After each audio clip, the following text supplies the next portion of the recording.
therapist and I'm the client. Oh God. You said hit record and I went,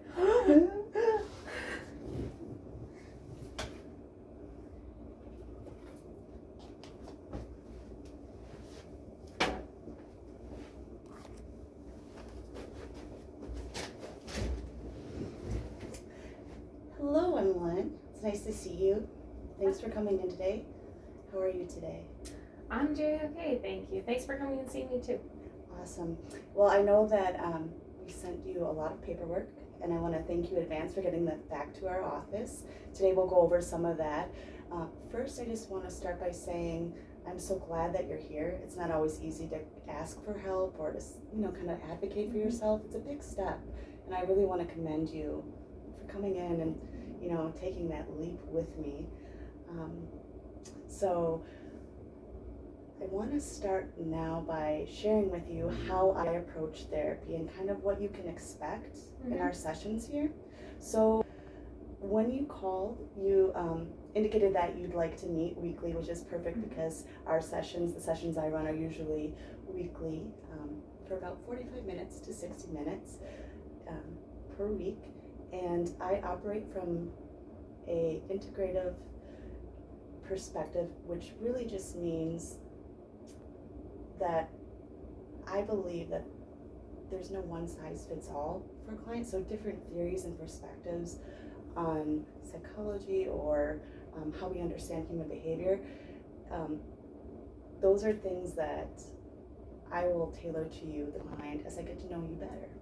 So more importantly than anything is I want this space to be safe and judgment-free for you, somewhere where you feel like you can just really be yourself and let your hair down and be as honest as you care to be with me. Are there any questions? I'm kind of throwing a lot at you. Do you have any questions for me? I don't think so. I think I'm good so far. Okay, wonderful. And now I just kind of want to move on to some other things about therapy with regards to what you and I talk about in here and what happens with that information. I want to share also that I'm a graduate student at Mount Mary University, so our sessions are recorded, and I review them with my instructor, Tammy Scheidegger, after we review them together to help me kind of see where I can grow professionally. It's not at all about you, the client. It's about areas that I can improve. After we review that together and assess me, we delete it. But if at any time that's something that makes you feel like super uncomfortable, awkward, or you want to see it or understand more about it, let me know. If it's not something you're keen to ever or for a certain session, just let me know. And then with regards to things we talk about going farther, you can share anything in here. And I am kind of like the person that's going to keep it all in here for you and not judge you and try to help sort everything out, together. It's a collaborative process. That's another thing about the way I like to conduct sessions. I like to work collaboratively with my clients. And everything that you say here will stay here between us. There are a few exceptions, and I want to make those known to you now. And of course, if at any time you have any questions about what those situations were or if something you want to share would apply, just ask me. So those situations are if I find that during our sessions you have intent and plan to hurt yourself or others, vulnerable populations or children. In those situations, it's something that we would discuss together. If you revealed something to me in session about wanting to hurt yourself, it doesn't necessarily mean that's something that I'm going to pick up the phone and call. In fact, it's not something that I would ever pick up the phone and call on my own. I'd always involve you in that collaborative process and let you know that there's some things that were concerning me, and we'd come up with a plan together and how to move forward. Nothing would ever be a surprise. So I know more information, right? Do you have any questions after anything I just shared? I think that all makes sense. I'm not planning to hurt myself or anyone else, so I don't think that'll be relevant. Okay, sounds good. You never know. And I want to move on to what brought you here today, Emmeline. Yeah. So I've just been feeling, I actually also am in graduate school right now, and I've just been feeling really just ragged. Like, I don't have time for the things that I value, and when I do have time, I don't actually spend it doing things I like.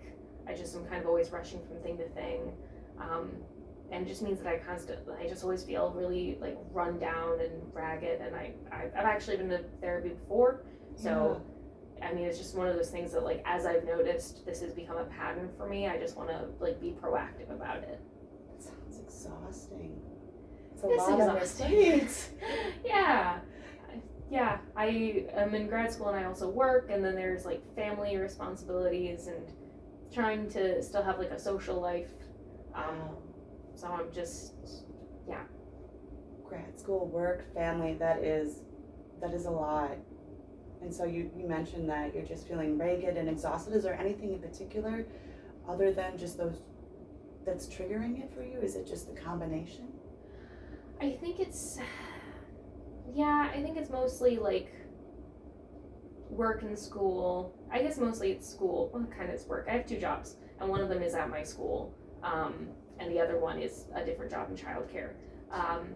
But especially with like school and with my work at my college, I really like those both. So like part of the stress is because like I want to do a good job.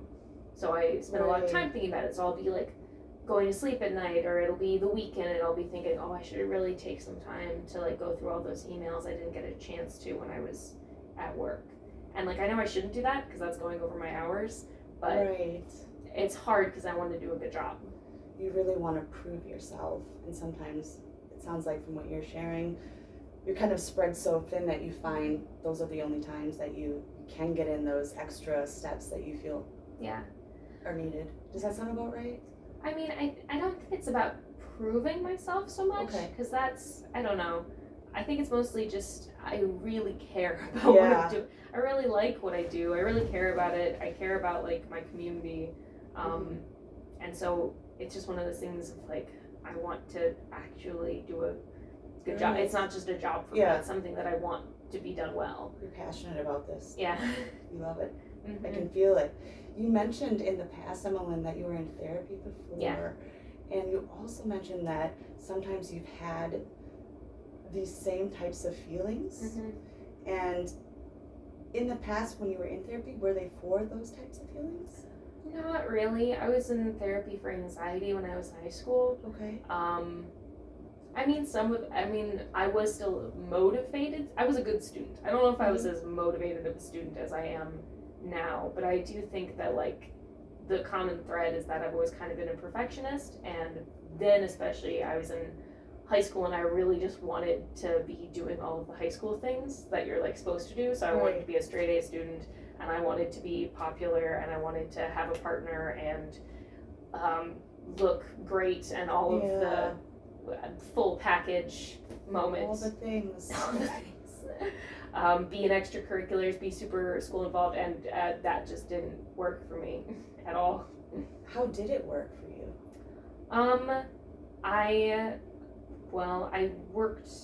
I was a good student. That's kind of the thing that came through the most, and I got a job.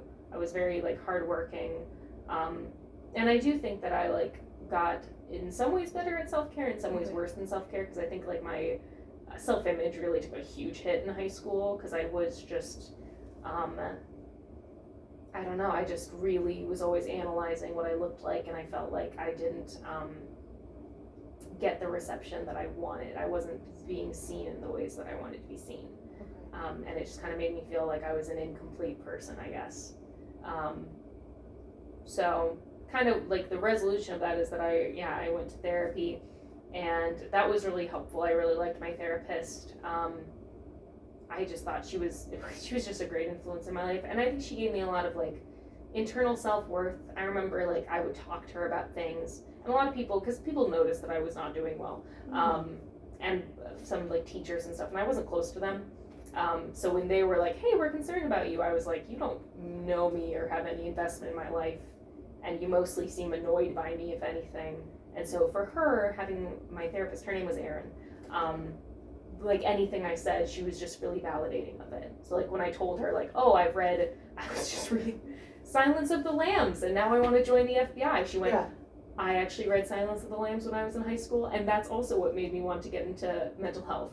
And so that was just like a life-changing moment for me of like saying something that was kind of embarrassing and having her just be fully like relate to me and embrace that. And so I kind of thought like, since I had a really good experience, I've always known that like therapy can be helpful, and I've always seen it as an option for me when I have gotten overwhelmed. Right. And since then I do try to be more proactive. I have also experienced like burnout before, and so now I just kind of want to, I guess, take better care so I don't have to hit as low of lows. You're here. That's proactive. That's good. But of course, sometimes the reasons that bring us here aren't the greatest, right? You mentioned self-image and anxiety and fitting in. You also mentioned teachers being concerned about you, but they didn't really have a connection with you. No. And when they reached out, how did that go? It was a specific, well, I had a bad teacher and a good teacher. I had a teacher come talk to me. Actually, it was my school counselor, but not school counselors, like psych school counselors, like college prep / like getting your course. I don't remember what that's called. Whoever helps you choose your courses in high school and then tries to help you get into college. That person. Yes. She told me that one of my teachers was worried about me after school. She was like, we were in the art room, and she was like, hey, I just wanted to pull you aside. Like, we've noticed that you've been different lately, and we just wanted to like check in with you. And I was 100% like, I'm fine. Actually, no, I don't think I said that. What I think I said was like, I understand your concern, and I am addressing it. Because by that point, I was already in therapy. Because I asked my mom if I could see a counselor like that summer, and she must have asked me that when I was like September or October. So I was like, I understand, and I don't need this right now. I'm already doing what I need to do. You're probably already in a process of, right, like maybe you're feeling your feelings. And how did that, so you said that the therapy went really well, and you were proactive, and you learned some self-care, and that has helped you when you have these challenging times that are so, where you're stretched so thin and it's so overwhelming.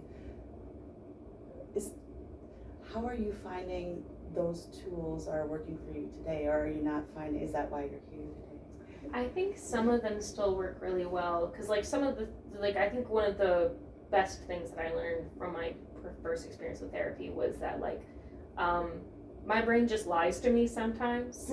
So like I've experienced before, I'll be like lying in bed and I will just suddenly feel very anxious. I'll have like the symptoms, like my heart rate will speed up and my breathing will speed up, and because of having been in therapy, I know like there's nothing wrong happening.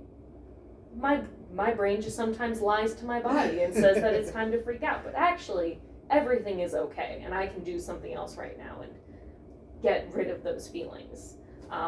Or like I know like sometimes I just have like negative self-thoughts, and it's one of those things of being like, I just need to acknowledge that just because I think it, it's not true. So in that way, I think those like skills have helped a lot. But I think mostly like as I've gotten older, I feel like it's been harder for me to like, I don't know, change tacks. I feel like it's hard to get my brain to stop running sometimes. Yeah. And I'll just like be thinking about things, and I'll notice it'll intrude even when I like to run, and I'll notice I'll be like thinking about the things I need to do when I'm running, which is bad because one of the reasons I like running is that usually I can like completely lose myself in a different thought. I've spent like entire runs just thinking about like a cake I wanted to bake, and that's way better than thinking about the 7 things on my to-do list. So that sounds delightful. What kind of cake? Well, I was thinking about it like chopped. So I was like, if I was trying to make something with like pop rocks into a cake, how would I do that? And how would you do that? My answer was to put it in the frosting, because I think it would not have the effect if you put it in the actual cake part. But yeah. That's a good point, right? The heat would probably. Yeah, and also I think just texturally it wouldn't be as exciting. All of it. Well, thank you for sharing that with me. I want to know now about pop rock cakes and if they exist. Do they exist? Or is this just I don't know. something that you created in your... I think, yeah, I just liked, I like to cook. You like to cook? And so sometimes I'll think about, and I like to draw, so sometimes I'll be like thinking about the thing that I want to draw next, or I'll think about a change I need to make to a painting, or I'll think about like, ooh, I should really make bread this weekend. What recipe do I want to do? I should make focaccia again, that kind of thing. Mm-hmm. Constant. So a lot of thoughts. Yeah. It sounds like from what you're sharing with me, those thoughts almost feel intrusive at times, and during times when those proactive measures that you take for self-care, the running, the drawing, baking, where you can kind of quiet that noise, it's not working anymore, it sounds like. Sometimes it still works. Drawing still really works for me. But no, I can lose hours drawing, and I will only think about what I'm doing. That's awesome. I really like to do it, and I haven't been doing it as much, because like that's, I think, part of the problem is that I've had less time because I am just busier, so I haven't really drawn recently, and there are a lot of like hobbies I really enjoy that I just haven't, like, I really like, as I said, I like to bake and I like to cook, and I haven't been doing that as much, and just kind of rushing to grab things that I can like put in my bag to eat on the way, or like when I come home, I work until 6, so I'm usually starving, so it's usually, again, what I have in the fridge and not really cooking much. Right. You mentioned some really solid self-care items that you do for yourself that I really like. But I guess what I'm hearing though is that you still have a lot of anxiety in your body, and you're having trouble quieting that. You mentioned previously that you talked to your mom. Is she someone you went to initially? Yeah. Is she someone you trust? My mom and I are really close. She was she has a degree in psychology, so like she always really normalized the idea of going to therapy, and she always like made that known as an option to us, like, hey, if you ever need to. She has been open about the fact that she's seen a counselor at multiple points in her life. So yeah, my mom is absolutely huge. We are like, when we're together, genuinely there will be times when she'll have a song stuck in her head, and I will start singing the same song, and she'll like look at me like we have borderline a psychic bond. That's so awesome. What's the rest of your family like? I have a pretty big family. I have 4 siblings. I'm not close to one of them. My oldest brother, John. I'm the youngest of the siblings, but I'm really close to the rest of my siblings. We all live we all live in Milwaukee. I actually live a block away from one of my brothers, and I work with him. But I see all of them at least once a week, if not twice a week. Very close to my mom, less close to my dad. He's just a difficult guy to get close to. But yeah, no, and I have extended family, but they don't live here. I actually just saw my grandma, which is another person that I don't see her very often, but she is very supportive. Wonderful. Yeah. Love to hear that. Now, what about, and I ask this of all my clients, what about any coping mechanisms that maybe aren't as savory, or how do you unwind after you get done with work? Do you ever use substances to help kind of quiet that noise, to help with the intrusive thoughts, or? I mean, not really. I like to have like a cider after work with dinner, but not really for that reason, just kind of as like it tastes good, and it's a cultural thing, I guess. I don't really, or like when I like drink with friends or with family or something, it's mostly just to have fun and not to make things quieter. Yeah. So we talked a little bit about your family. We talked about therapy. Have you been in therapy just once before? Yeah, just once. Okay. And can I ask about any physical health conditions that you might have, or medications that you're taking? I do get migraines. I haven't gotten a migraine in a minute. more some wood to knock on. Yeah, it's been a minute since I had them. I used to, like, I was very, my anxiety was a lot worse in high school, and that's when I started getting migraines, and I think they were largely stress related because I had them pretty frequently then, and then as I've been better, they have not happened. I usually only get like once a year now. Really? Yeah, no. And I have medication for that. I don't really, it's sumatriptan or whatever it's called. You take it before. Is that Imitrex? Maybe. Yeah. I don't know. I haven't taken it in a while, so. Right. But yeah, it's one of those medications that you have to take like 30 minutes before it actually strikes or whatever. And I do get an aura, so. Those are super scary.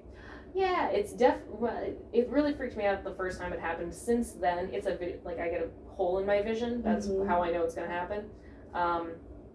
Since then, since I know that that's what happens now, it's not as scary because I'm just like, oh, I know this is probably not brain cancer. This is probably a migraine. But yeah. And how have your migraines been? You said you haven't really had any in the past year? No, I don't remember what my last one was, but it was definitely a while ago. Okay. Well, that's great to hear. Yeah. You also shared that you felt the migraines coincided with the level of stress you were experiencing. How would you say your stress level is now? If I would give you a scale of like 1 to 10, with 10 being the highest, 1 being the lowest. I feel like it's harder for me to answer that question because, like, I feel like it really changes in a day. Yeah. I tend to I feel like it ramps up towards the end of the day because I'm just like, oh, I should get this done. Right now, I would say I'm at like a 4. Okay, that's good. And what about, let's think back to when you were in high school and you weren't doing well. You were in therapy, but your teachers had commented and made contact with you.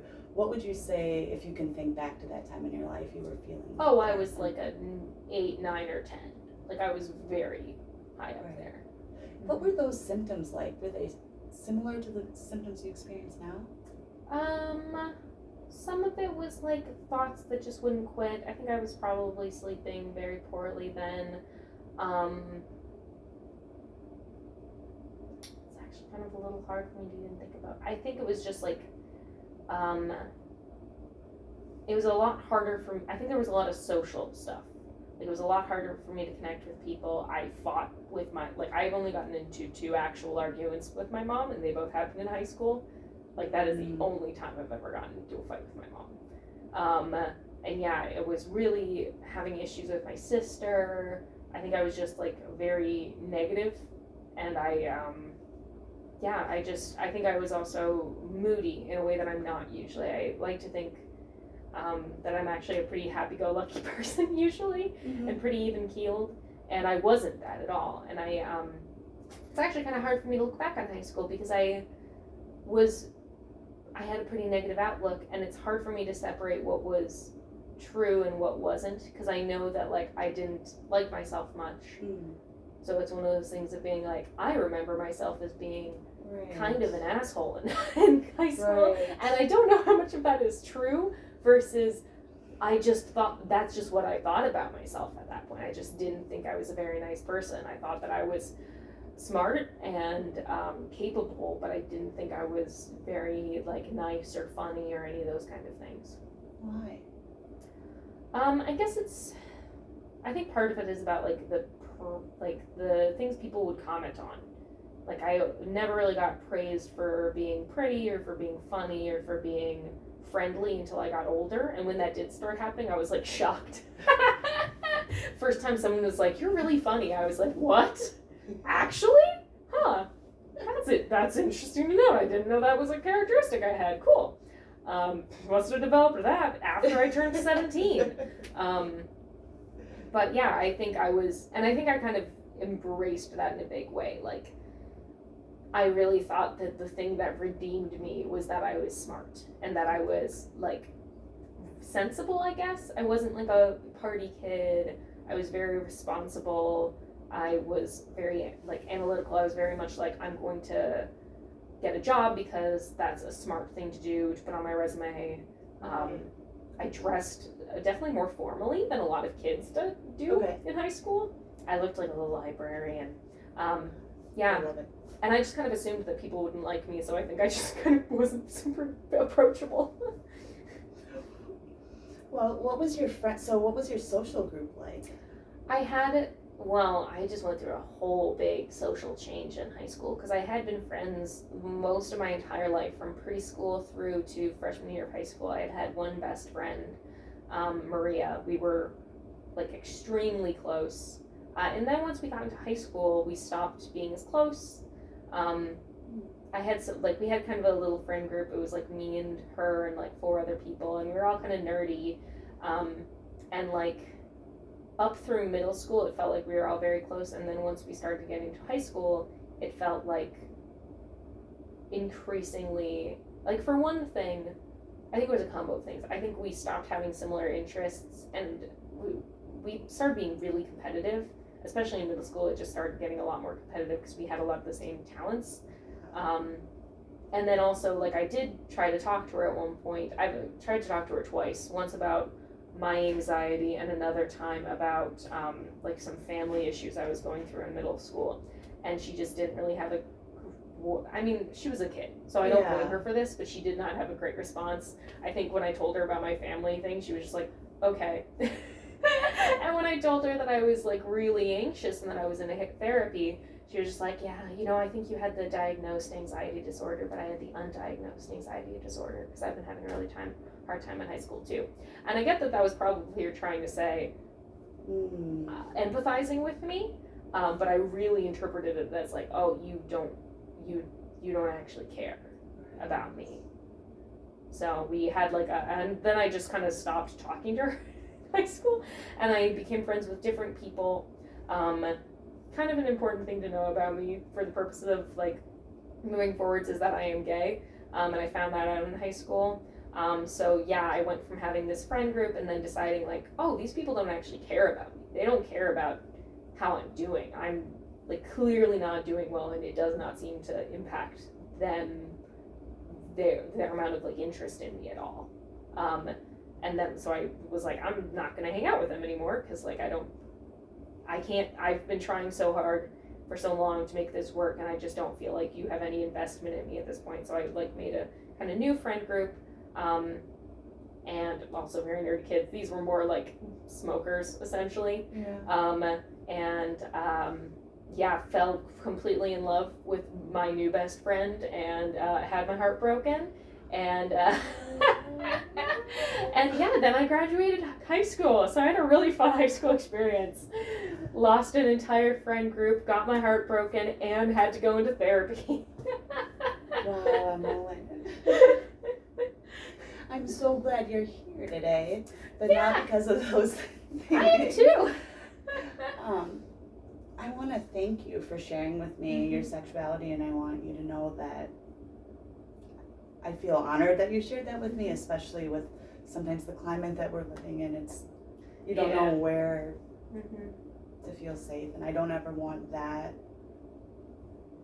to be a barrier between us. So I also understand if those aren't things that you're comfortable talking about, but know that I'm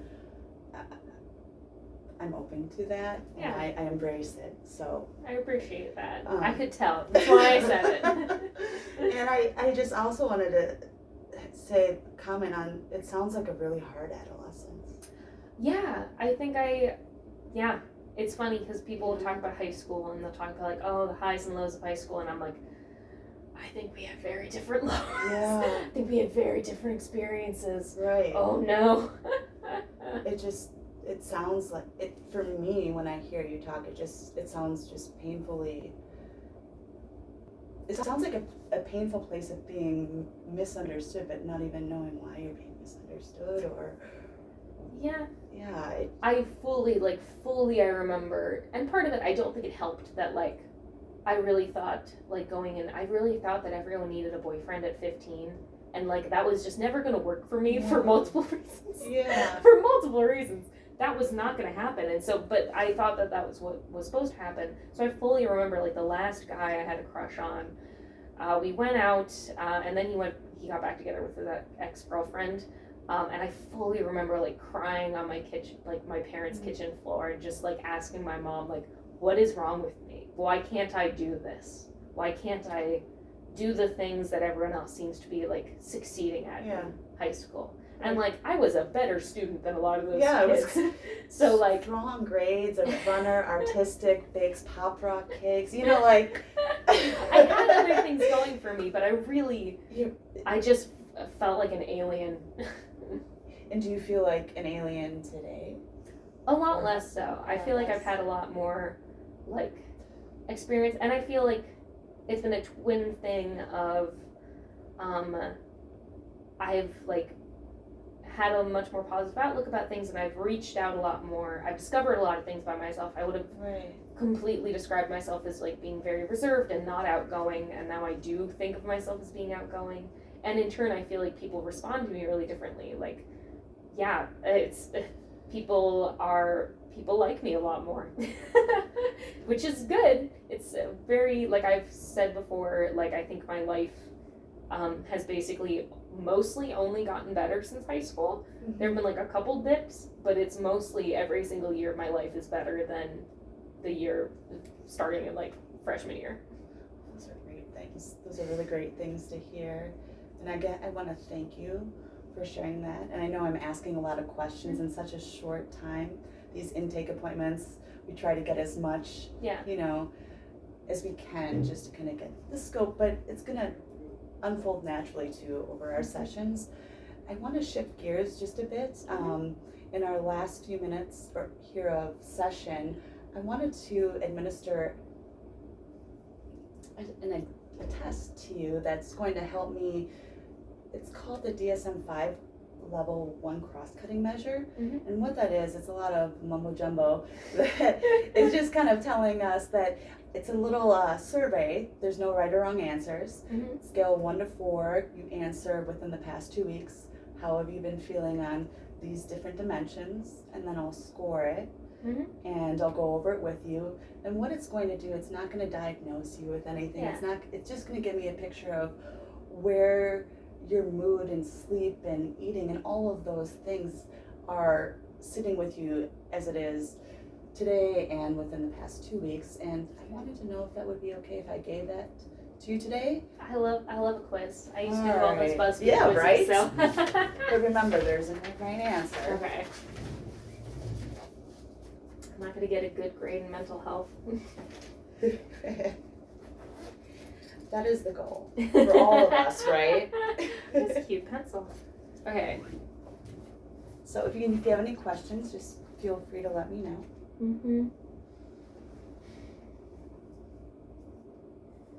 Should I just like circle it? Absolutely. Okay.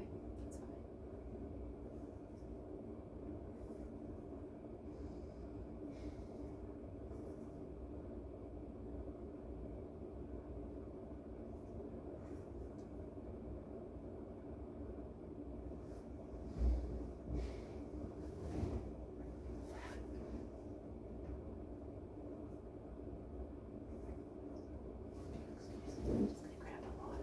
Oh yeah, absolutely.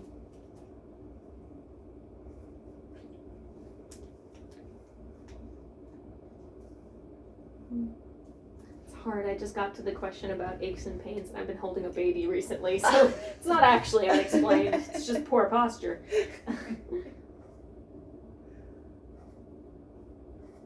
Mention a baby. Well, I don't want to interrupt. Yeah.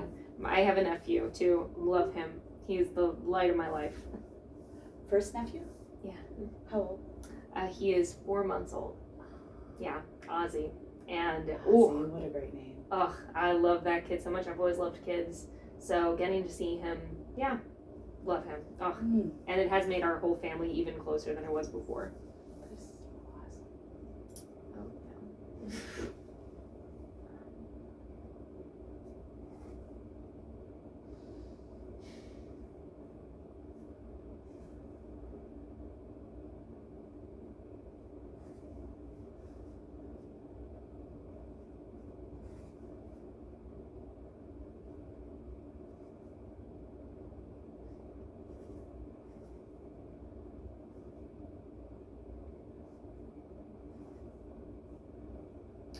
I'm gonna say no for this one because it's talking about cigarettes. I will say in the past 2 weeks I was staying with my grandma and she chain smokes, so secondhand smoke. Like I do actually still feel like I'm working some of that nicotine out of my system because that was insane. No. Okay. There's not. It's one-sided. Oh, actually. Yes, it is just one side. You just had to be sure. And I'm just going to take a minute and go over this with you. So let me put on my glasses. So I'm seeing a lot of lower numbers here.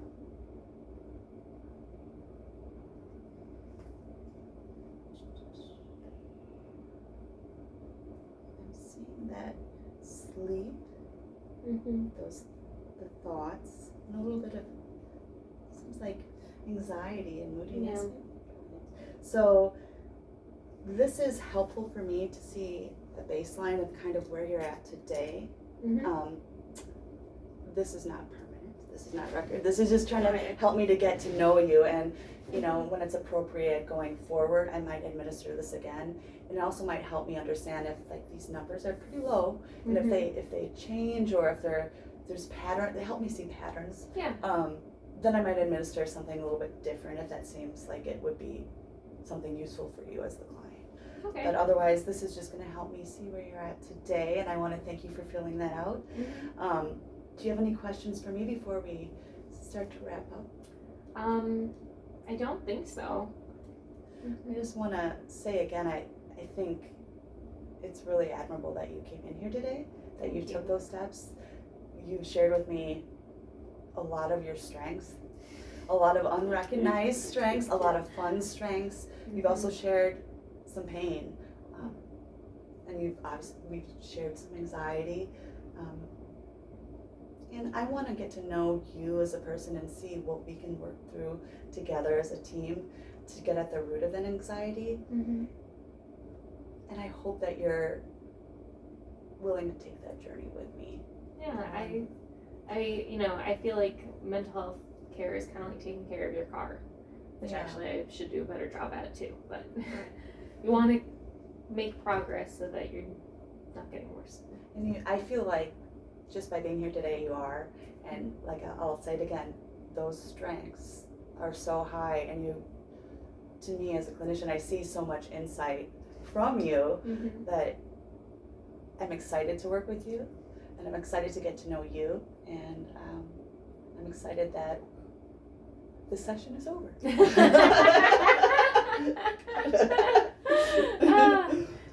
job! You did so good! You crushed it. That was awesome. You did. You fully did. I was completely lost in just being your client. All I could think of in my head was just like my notes. And when I'm like, and then I wasn't listening to you. Don't worry. I did not perceive that at all. Do you know what I mean? Like, not listening, but like thinking about like paranoid. I need to hit this point next. Yeah. No, I get it. And then you gave me so much good stuff. Like, and then I would blank, and even like because I had too many routes that I could go with it. Kind of rich field. And I was thinking a lot. I know I had shared